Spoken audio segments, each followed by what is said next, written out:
the extraordinary decision on the face of it of Muslim countries to bomb other Muslim countries and other Muslims. Like we have Saudi Arabia bombing in Yemen currently.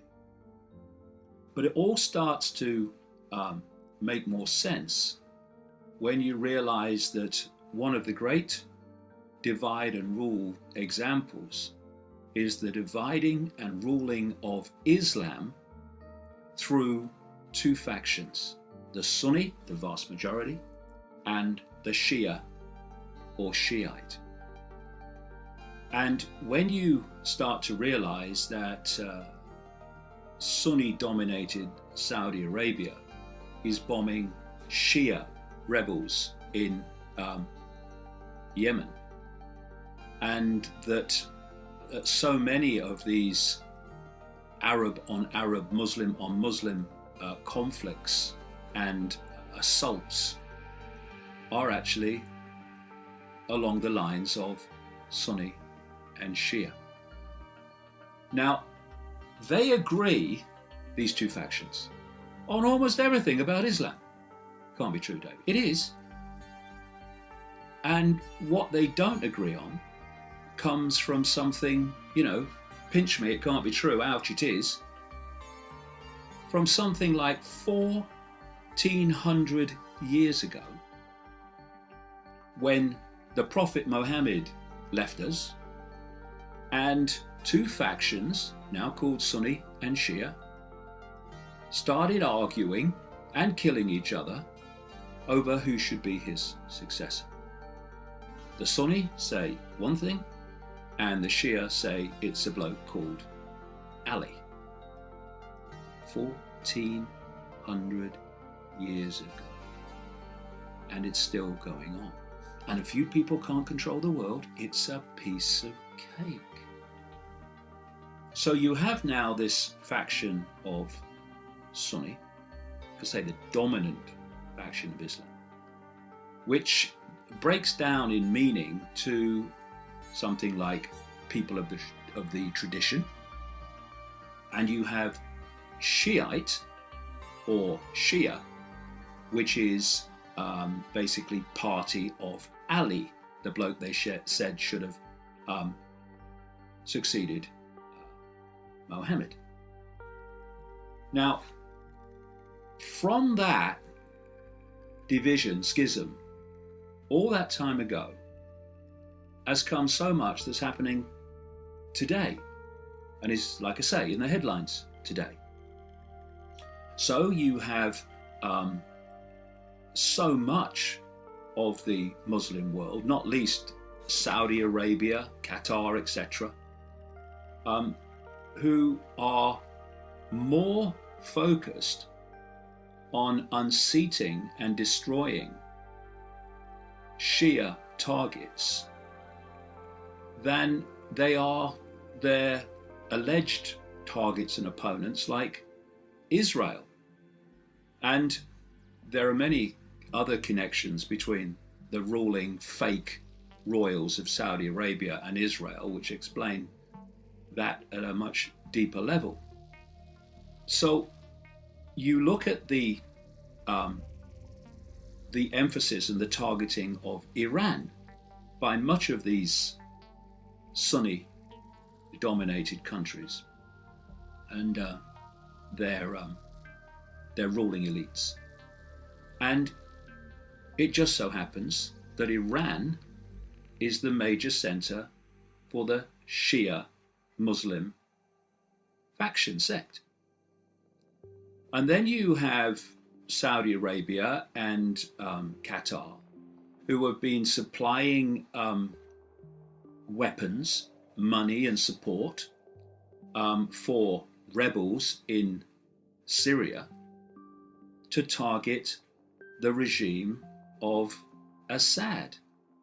Assad comes from a sect called the Alawites, which is a faction of the Shia Muslim sect. Alawite means, in effect, followers of Ali, the bloke they said should have succeeded Mohammed. And then you look at ISIS.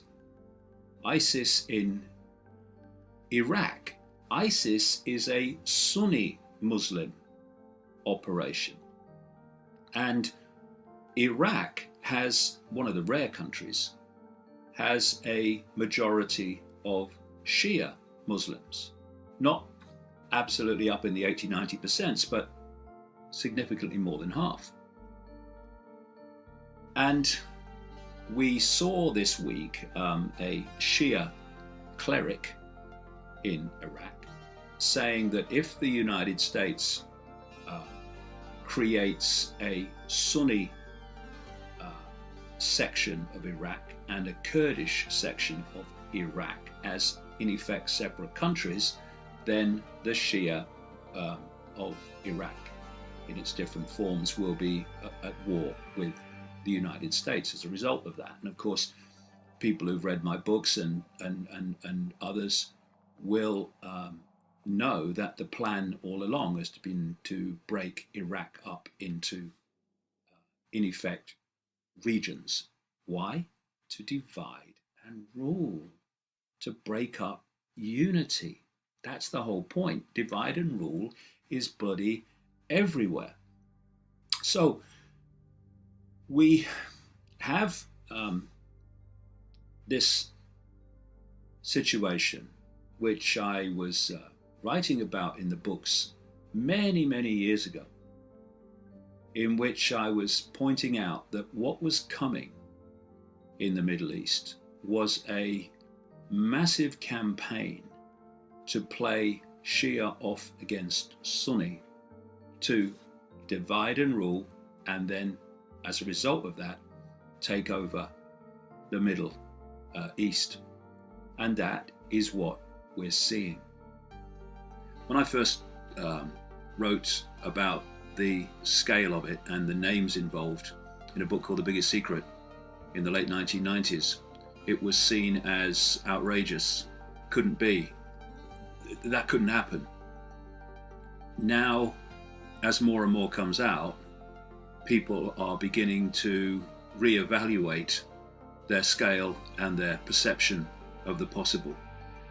And to understand the nature of what is happening and the scale of it, the depth of it, you've really got to get our heads around the fact that pure undiluted evil is directing the world and manipulating events, and that what you see in the apparent world that we experience is merely a facade.